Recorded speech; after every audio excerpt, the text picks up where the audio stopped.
નમસ્કાર, આપ જોઈ રહ્યા છો સ્પાર્ક ટુડે ન્યૂઝ। છોટાઉદેપુર જિલ્લાના કમાડ તાલુકા ખાતે હોળીના ત્રીજા દિવસે દર વર્ષે વિશ્વવિખ્યાત ભાતીગળ ગેર મેળાનું આયોજન કરવામાં આવે છે। આ ગેર મેળા માટે જનજાગૃતિ લાવવા ગેર માટે દોડનું આયોજન કરવામાં આવ્યું। 16 માર્ચના રોજ ગેરમેળો યોજાશે, જે માટે દોડ વિશેની માહિતી જિલ્લા કલેક્ટર ગાર્ગી જઈને આપી। તેમણે કહ્યું કે આ વર્ષે જિલ્લા વહીવટીતંત્ર દ્વારા ગેરમેળાની સ્થાનિક પરંપરા અને સંસ્કૃતિને યથાવત રાખી નવતર પ્રયાસ કરવામાં આવી રહ્યો છે। આ નવતર પ્રયાસ વિશે સ્થાનિક જનજાગૃતિ લાવવા ગેર માટે દોડનું જિલ્લા વહીવટીતંત્ર દ્વારા આયોજન કરવામાં આવ્યું છે। SF હાઈસ્કૂલથી પ્રસ્થાન કરી નગર સેવા સદન, સ્ટેટ બેંક 4 રસ્તા, પેટ્રોલ પંપ 4 રસ્તા થઈ SF હાઈસ્કૂલ ખાતે 2 કિલોમીટરની દોડ પૂરી થઈ।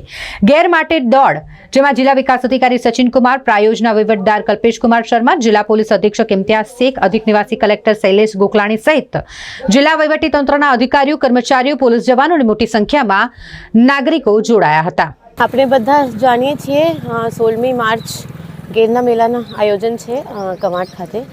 તો એના બધા લોકોને ખબર પડે કે ગેરના મેળા આપણે 16મી તારીખે આયોજીએ અને શું છે એમાં। એટલા માટે અમે જિલ્લા વહીવટીતંત્ર તરફથી એક ગેર માટે દોડના આયોજન આજે કર્યા છે, જેમાં અરાઉન્ડ 100 લોકો રન કર્યા છે। 2 કિલોમીટરની રન હતી। તો એનાથી આપણે બે ફાયદો થશે। એક તો લોકોને ખબર પડશે ગેરના મેળાની, અને બીજા આપણે ફિટ ઇન્ડિયા મૂવમેન્ટની જે બધા લોકો વાત કરે છે એના માટે પણ બધાને મોટિવેટ કરીએ। Thank you.